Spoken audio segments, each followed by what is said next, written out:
Pajero Sugarbelt 400 again drew a huge entry with special vehicle, production vehicle, motorcycle and quad racer competitors all converging on Eston.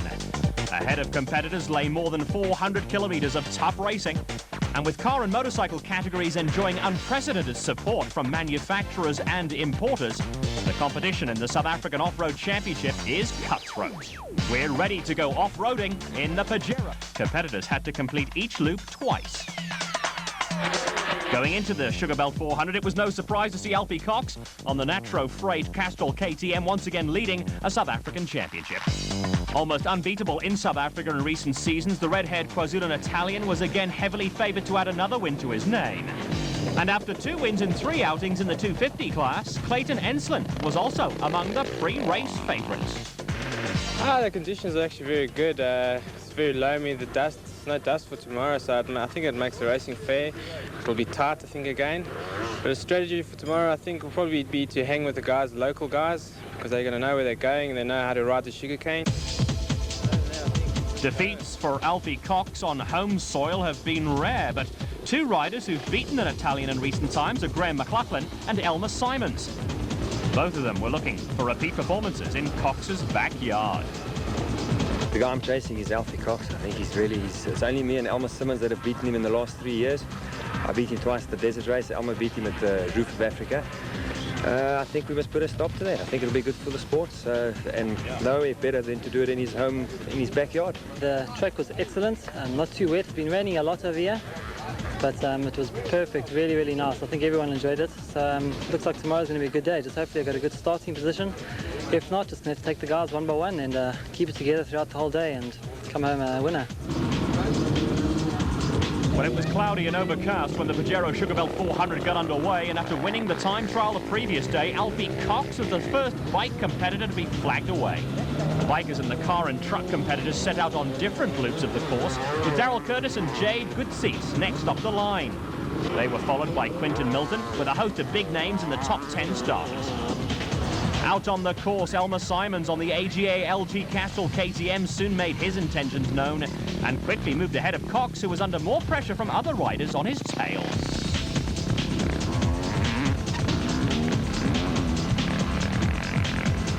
Rian van Niekerk on the AGA LG Castrol KTM running in the 250 class had moved ahead of Jade Goodseat on the Connex Internet Honda, with Goodseat's teammate Quinton Milton also in a hurry. Taking full advantage of local knowledge, Barry Creel, who hails from Estcourt, had quickly taken charge of the 200 class on a privately entered Kawasaki. Graham McLaughlin appeared to have run into a problem, and Grey Dick here took time out to inquire after his well-being. Whatever McLaughlin's problem, it didn't look too serious, and Dick went on his merry way. Up ahead, Alfie Cox was now embroiled in a head-to-head scrap with Elmer Simons on the AGA LG Castrol KTM. Running at the head of the 250 category, Simons had the advantage of a smaller capacity motorcycle, of not having to stop at every refuel point. The upshot of this was that Cox invariably found himself having to chase after Simons, who would nip into the lead while the Italian was otherwise engaged at refuel points. It was a game of nip and tuck, with Simons on the number 254 machine bringing the best out of Cox, who now has a formidable international reputation after his exploits on events like the Paris-Dakar and other marathons. Behind Simons and Cox, the fight was on for the minor placings and top 5 finishes, with Daryl Curtis, Jade Goodseat, Rian van Niekerk and Clayton Ensslin all involved in what was turning into a free-for-all, with this bunch now around 5 minutes in arrears on corrected time. The privately entered Kawasaki with Barry Creel on board was still dominating the 200 class, with Creel well ahead of William Gillett and Kevin Fisher. Whatever the problem was that hampered Graham McLaughlin in the early part of the race appeared to have been sorted out. McLaughlin had dropped down the pecking order and was trying to make up for lost ground, while Elmer Simons was out of the saddle and blasting along one of the quicker and drier sections of the Sugarbelt 400 route. Simons was tearing after Alfie Cox, who'd again moved into the lead on the road, with the bigger 380 KTM holding a slight advantage over the faster sections of the route.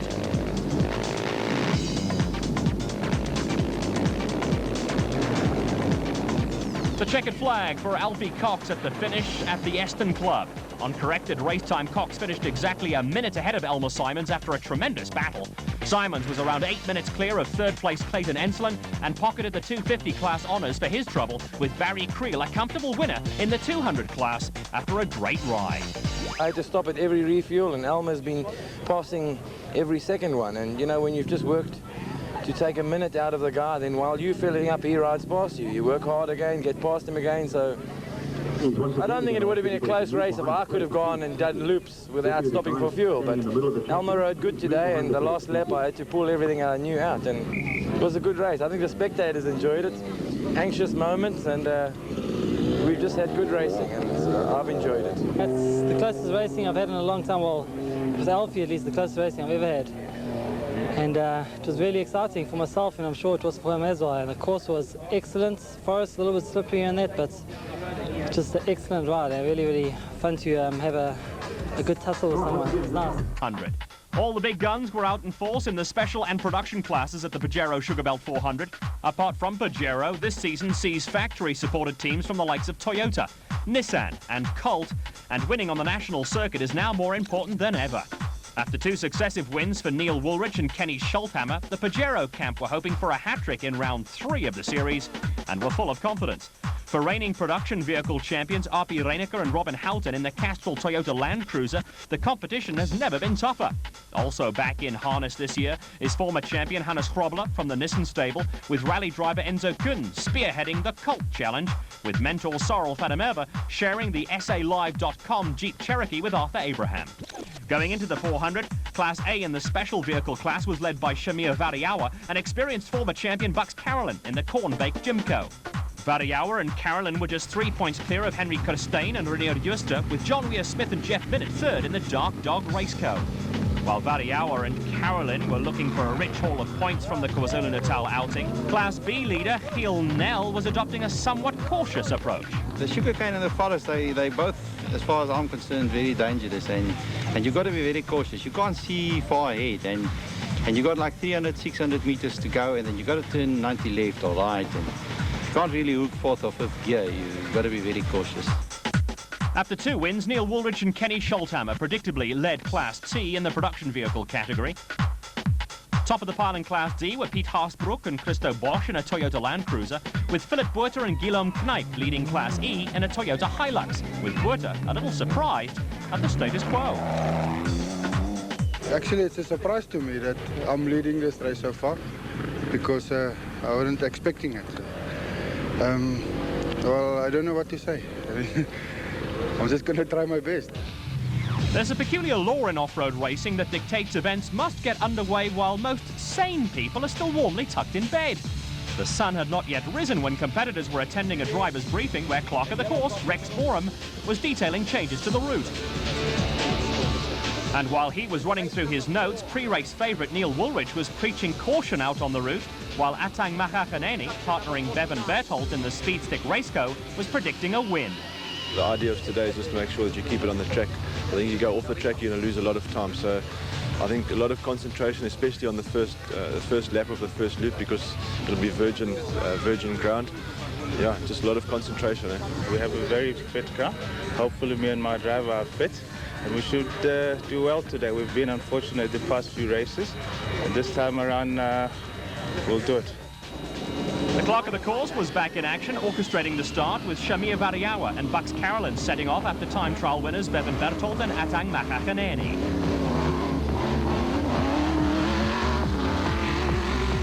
And after a little exhortation from Borum, next into the fray was Tom Smith in the neat little Mighty Mag.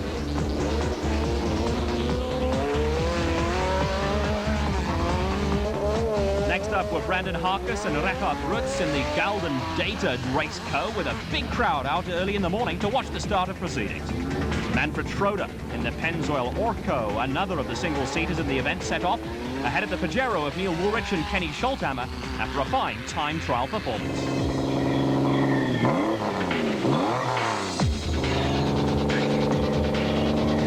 The Woolrich-Schulthammer Pajero was 6th in the time trial ahead of the SALive.com Jeep Cherokee.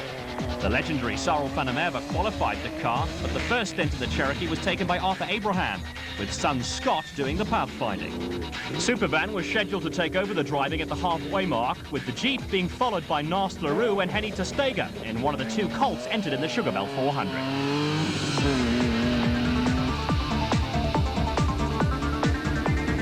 As anticipated, the route was wet and slippery in sections, with Johan and Frida van Jaarsveld showing plenty of caution. The pair were caught up in a duel with Lawrence Duplessis, and while they sniped away at each other, there was an early hiccup for reigning production vehicle champions Api Reineke and Robin Houghton in the factory Castrol Toyota Land Cruiser running in Class T.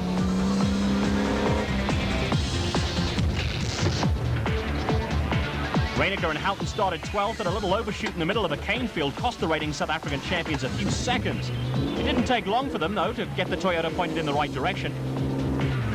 And while Reineke and Houghton were charging through a sugarcane tunnel, front-runners on the road were dealing with different terrain, with the water splash offering the choice of an aggressive approach or caution. Well, two of the aggressors there, and one of the more cautious.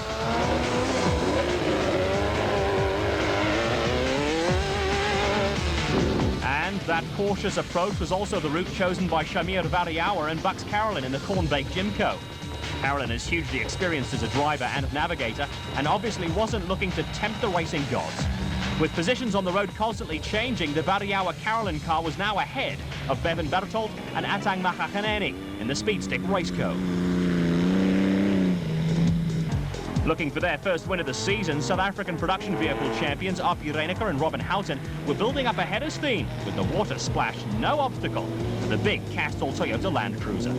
Reineke and Houghton had moved ahead of the father and son team of Frans Chepek Sr. and Jr., with the Epson V Motors Raceco pair the reigning South African special vehicle champions. Following the Chepeks were Yucky Hubert and Dani Smit in the Jojo Tanks 4x4 VW Beetle, powered by a turbocharged Volvo engine, who were going along steadily enough, but behind them there was a queue of special vehicles that included the Dark Dog entry of John Weir Smith and Jeff Minute.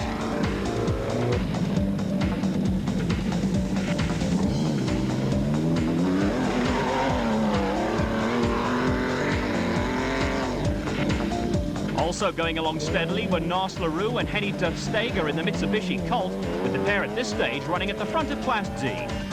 Right behind them were early Class E leaders Andrew and Chris Birkin, who were looking to improve their lot after going into the Pajero Sugarbelt 400 lying joint third in the Class E Championship. After a disappointing time trial, former champions Hannah Skrobler and Richard Leake started in 25th position and were scything through the field in the factory-backed Nissan hardbody. The versatile Skrobler is back in harness after a decade in hiatus and has lost none of his skill. Skrobler and Leake, another veteran off-roader, went into the Sugarbelt 400 lying second in the Class T Championship, and while they were trucking down a faster section of the course, they were headed for drama. Stuck on the side of the road were Neil Woolrich and Kenny Scholthammer, who hit a tree stump, known as a lurker, and rolled the Mitsubishi Pajero. The Pajero miraculously landed on its wheels, but with the pair battling to extricate the car from thick mud, the current championship leaders were losing valuable time and dropped down the pecking order. They were still stranded when Cliff Biekelt in the N1 4x4 Toyota Land Cruiser went past, and that meant another place to make up for the championship leaders. Further back, rally driver Enzo Kuhn and Francois Jourdan in the Colt Rodeo were also on a charge. Kuhn is one of the quickest drivers around, and he led the event from the first refuel until 40 kilometers from the finish on corrected time. He led a gaggle of cars that included the Class B Sandmaster of Dave Comfate and Jim Rushton, the Cliff Barker Vic Camphor Land Rover, and the Toyota Hilux of Jean-Pierre Joubert and Errol Hodgson in a race that was now charged with drama following that Woolrich Scholthammer incident.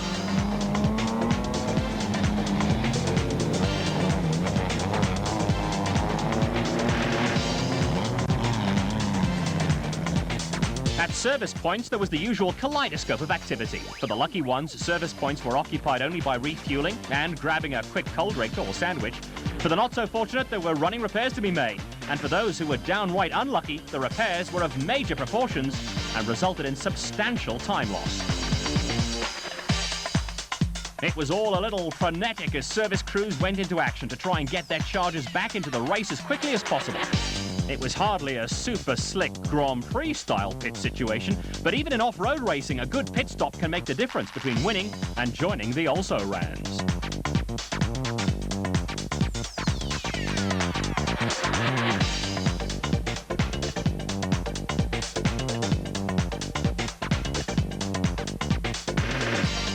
Back to the action, and belting along in the Cornbake Jimco were Shamir Variauer and Bucks Carolyn. The pair were also to have their turn at leading the Sugarbelt 400 on corrected time.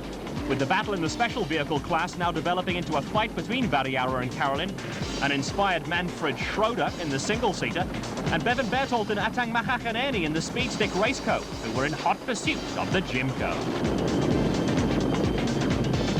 The Jimco, travelling at high speed over little yumps in the road, graphically illustrates just how effectively the sophisticated suspension system an off-road car operates. Try that on a Sunday afternoon in the family saloon, and the wife, kids, granny and the dog will be a little shook up. Repairs could also be a bit costly, but for an off-roader, it's part of a day at the office. For Appie Reiniger and Robin Houghton, their day at the office was turning into a profitable one. They were now leading the production vehicle category ahead of surprise packages, Cliff Wiechelt and Johan Smalberger in the N1 4x4 Toyota Land Cruiser. The pair were thoroughly enjoying themselves, with Hannes Krobler and Richard Leek now third in the production vehicle category in the Nissan Hardbody. Racecam action is from the Nissan, and after starting the day in 25th place, Krobler and Leek could also have no complaints about their day at the office.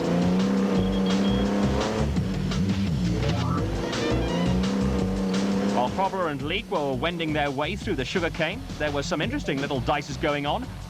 One of them was between Robert Walk and son Gareth in the Super Pave Raceco, and Enzo Kuhn and Francois Jourdan in the Colt Rodeo. The chase was on for Kuhn and Jourdan, and that was exactly the same situation in which Neil Woolrich and Kenny Scholthammer found themselves in the Mitsubishi Pajero. The pair were still on a mission to salvage as many points as they could from the race. Woolrich and Scholthammer fairly zipped past Noel and Robin Quinn in the diesel Pajero, in which Woolrich won the Class E championship way back in 1996, and were now fourth in the production vehicle category. The special vehicle class was also heading for a dramatic finale, with Manfred Schroeder still providing heroics in the single-seater Pennzoil Orco. Going hell for leather behind Schroeder in an effort to catch the Orco were Bevan Berthold and Atang Mahakhaneni, with corrected race time now an all-important issue in the battle. Also involved in the three-way scrap up front were Class A championship leaders Shamir Variauer and Buck Carolyn, who were also steaming along in the Cornbake Jimco. Firmly in charge of the production vehicle category were Appie Reiniger and Robin Houghton in the Castle Toyota Land Cruiser. The reigning champions looked set for their first win of the season, and were now around 2 minutes clear of Cliff Wiechelt and Johan Smalberger, who'd done a magnificent job in the privately entered Toyota Land Cruiser.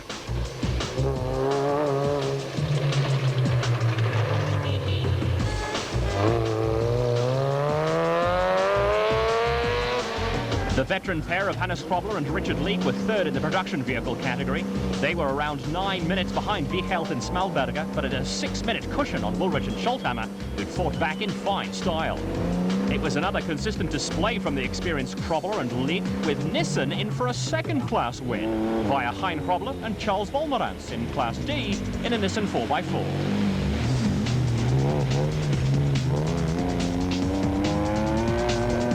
And at the finish, a big crowd was waiting for the leading cars, and the first to appear were Bevan Berthold and Atang Mahakhaneni, who arrived with the Speed Stick Raceco, sporting a flat right rear tyre. Flat tyre or not, a closed-run affair saw Berthold and Mahakhaneni take overall honours on corrected time from a brave Manfred Schroeder in the Pennzoil Orco and the Shamir Variauer Bucks Carolyn Cornbake Jimca. Fourth were Mark Corbett and Juan Moore, with Brandon Harkes and Rachard Rutz fifth. I can only thank my navigator for slowing me down at the right times, and we got lucky. We got a puncher 4.3 k's out. I just went bang, and we just took a decision to drive home like this. It was a fantastic day. It was necessary for us to finish in this position. Otherwise, we'd have made mistakes. It was a very tight route, lots of corners and very narrow. But with slowing down in certain sections and going faster than where you could, we did that, and we finished well. I told you we would finish, and we finished well. After a lean start to the season by their standards, Appie Reiniger and Robin Houghton got their campaign back on track by winning the production vehicle category. It was not a clean run for the Toyota pair, with flat tyres and overheating problems giving them a few hassles along the way. In the end, the reigning champions were just 2 minutes ahead of Cliff Wiechelt and Johan Smalberger. Hannes Krobler and Richard Leek were third ahead of championship leaders Neil Woolrich and Kenny Scholthammer, who fought a brave rearguard action after their big roll. We're very happy to be here and very happy for this win. We had a bit of bad luck with the flat, and then the car started overheating, and we had to stop twice in this service to put some water in. But on the last 100 Ks, we were running the car at the heat gauge was running about 150 degrees, and we decided we're going to send it, either we're going to break down or we're going to make it a win. Still to come, bring an added sense of adventure to off-road racing. Riding a quad under competition conditions is not unlike jumping astride a motorised bucking bronco, with a huge field making its way to the Pajero 400. Jacques Struwik led the Open Class Championship going into the KwaZulu-Natal race, with David Parkinson and Cornel de Villiers locked in a tie for second, ahead of Dali Tablanche and Brendan Barton. A muddy Jacques Struwik set the fastest time in the time trial and wasn't all that concerned about race strategy the following day. There's no real strategy. I'm just going to finish, get points. The any that's got most points wins. Just finishing all the races. The quads were split into two classes, with the 200 category dominated by Yamaha Blasters. Where the open category is concerned, the engine must have a capacity of more than 201 cc's, and the rest of the vehicle is unrestricted. Right from the start, the Sugarbelt 400 was to be dominated by two riders.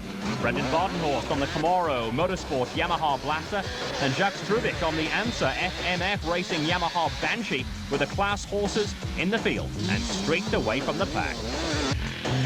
From a championship point of view, Cornel de Villiers needed a good finish, but was to fall by the wayside, with Christopher Milan showing up well in the early stages.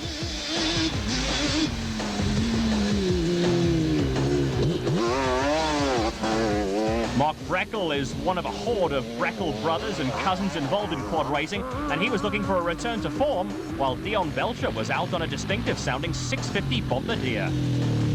Behind Belcher, Super Series ace Brendan Martin was also looking for a good result to boost his season, and there was going to be some close and competitive racing going on behind Badenhorst and Struwik. And then there are those who suffer now and then from what is commonly known as brain fade. Classic, but no names, no pack drill, with some riders stopping to help and others, well, just curious. The problem in this situation, after handling the embarrassment, is how to manhandle a dirty grey quad racer out of a farm dam.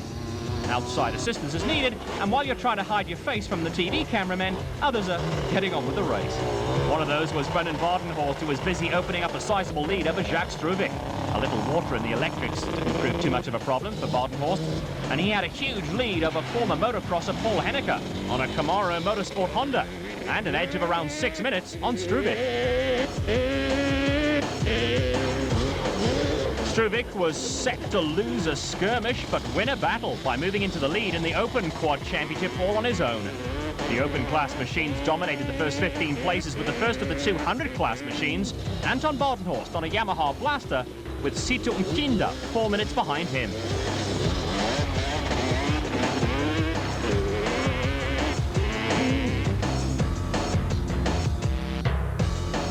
A terrific ride from Brendan Badenhorst saw him finally finish 6 minutes clear of Jacques Struwik, with Paul Henniker 27 minutes further back in third place. Louis Bossoff and Chris Milan completed the top 5, with Anton Badenhorst winning the 200 category ahead of Sito Nkinda and Willie Jacobs. I think a lot of people got a bit lost in the first two loops, whichever loop it was, the first loop. But I think the end of each loop, the last 20 Ks of each loop was really tough. The beginning was fine, but it was good. It was okay. And that wraps up all the off-road mud, sweat and gears from the Pajero Sugarbelt 400 in KwaZulu-Natal.